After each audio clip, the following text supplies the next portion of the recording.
Una persona puede nacer con formas genitales típicamente de una mujer, pero en su interior puede tener testículos, o puede nacer con un falo que se considere más pequeño que el pene promedio, o con un escroto que esté dividido de manera que se asemeje más a unos labios vaginales. Es un estado intermedio entre un hombre y una mujer. En este sentido no hay una sola anatomía y no se determina ni la identidad ni la orientación sexual de una persona. Es una condición del ser humano. Parece un eufemismo, quizá volver sobre esa idea, pero las personas intersex hasta ahora han sido tratadas como propiedad de sus padres y sujetos de experimentación de los médicos.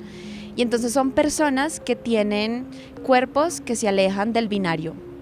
Ser intersex es tener características físicas, genéticas, anatómicas, visibles, es decir, condiciones anatómicas externas o internas que se diferencian del binario, se apartan de lo que tradicionalmente está asociado al cuerpo del hombre y al cuerpo de la mujer. Hay muchas variaciones posibles que involucran genitales, ovarios y testículos, patrones cromosómicos y hormonas. Es decir, las personas intersex tienen una combinación atípica de esas características, por lo que algunos aspectos de sus cuerpos son distintos.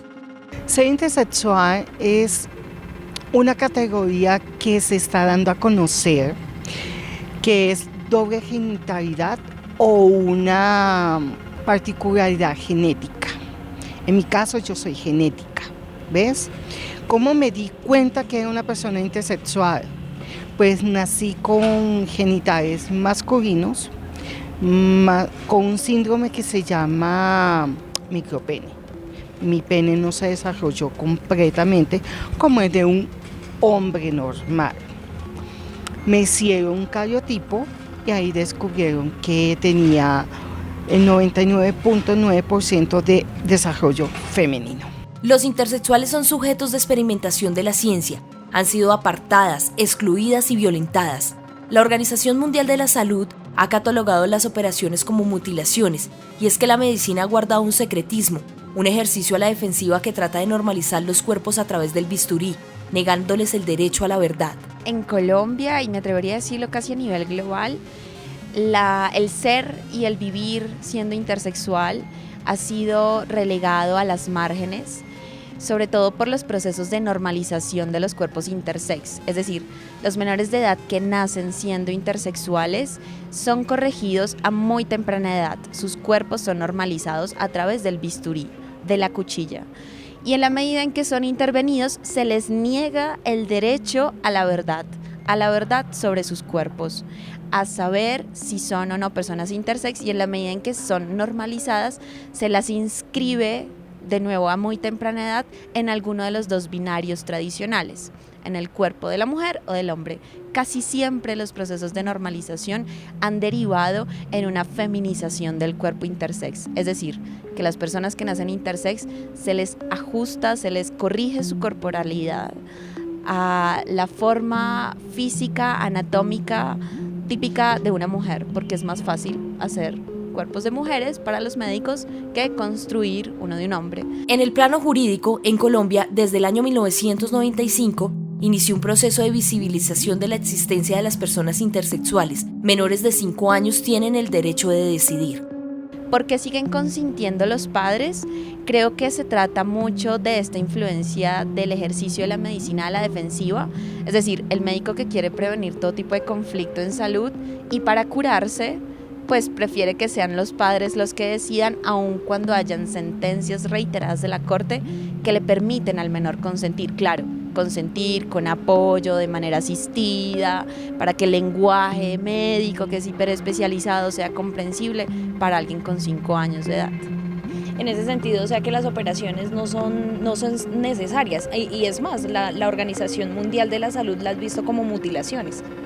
Lo que acabas de decir es muy importante, sobre todo lo que pasa al interior de la Organización Mundial de la Salud, porque tiene informes sobre salud sexual y reproductiva en donde señala los procesos de normalización o corrección quirúrgica de los cuerpos intersex como un proceso de mutilación genital femenina, pero al tiempo sigue sosteniendo la misma OMS que ser intersex es una enfermedad y como tal merece ser curada. Dentro del movimiento LGBTI, los intersexuales tienen una relación invisible, separando a la I un poco de los intereses del colectivo. Este es un tema desconocido por la sociedad y poco defendido por la ley. Y es que la sociedad ha complicado las cosas, definiendo únicamente en femenino y masculino, en lo blanco o negro, en azul para los hombres y en el rosado para las mujeres. Te estoy hablando de casi 30 años atrás, donde no se había conocido bien del tema. Por lo consiguiente era algo desconocido, entonces decían, pero ven acá, ¿cómo así que tiene hormonas femeninas, pero es niño? Entonces, lo típico, va a ser un niño gay. Los médicos en ese entonces, pues, en muchos casos, operaban y hacían vagina o... Como una mutilación. Exactamente, porque no hacían los conductos adecuados en la operación, simplemente hacían algo estético, más no funcional. No hay evidencia científica que pruebe que la normalización de los cuerpos intersex, es decir, que la mutilación genital a la que son sometidos menores de edad tenga algún beneficio comprobado. Eso por una parte. Y por otra, lo que mencionabas, aquí en Colombia particularmente se siguen efectuando estos procedimientos con el consentimiento de la familia, sobre todo aún cuando la Corte Constitucional colombiana ha determinado que menores de edad de 5 años tienen que tener el derecho de consentir o no a que estos procedimientos se efectúen.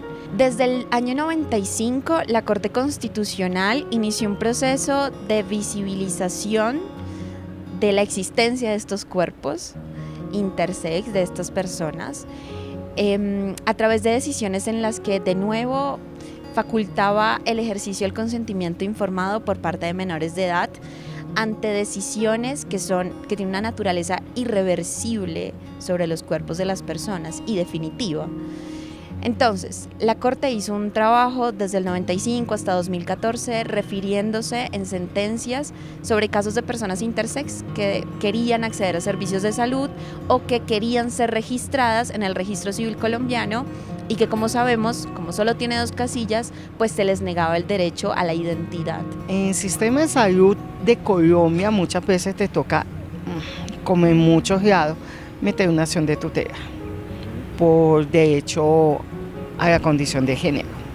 Entonces, las operaciones en sí, si es necesaria o no, lo decide la persona.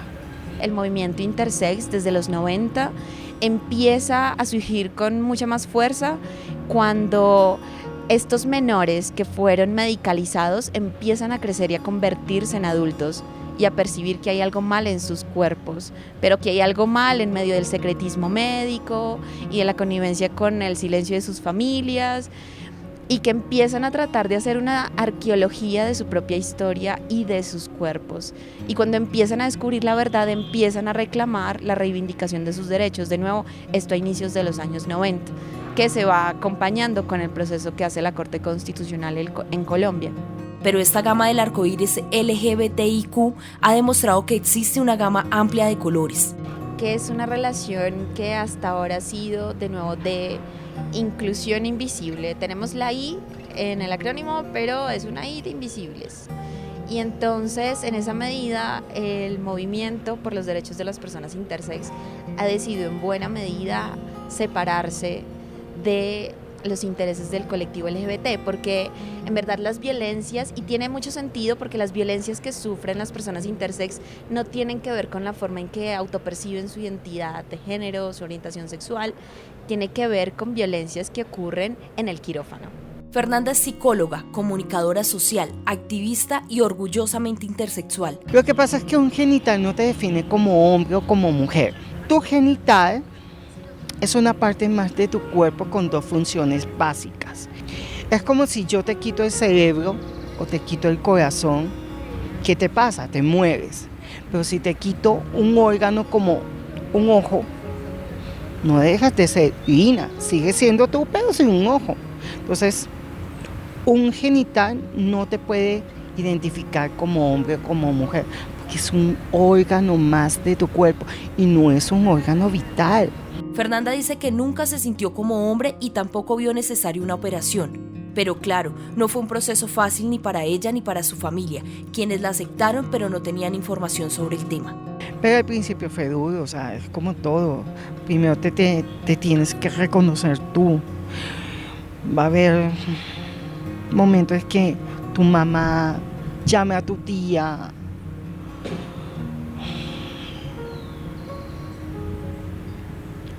Y le diga cosas duras. Y tú escuchas detrás de la puerta sin querer. Y eso te lleva a tomar una decisión no adecuada, porque tú dices, pero yo no tengo la culpa, yo nací así.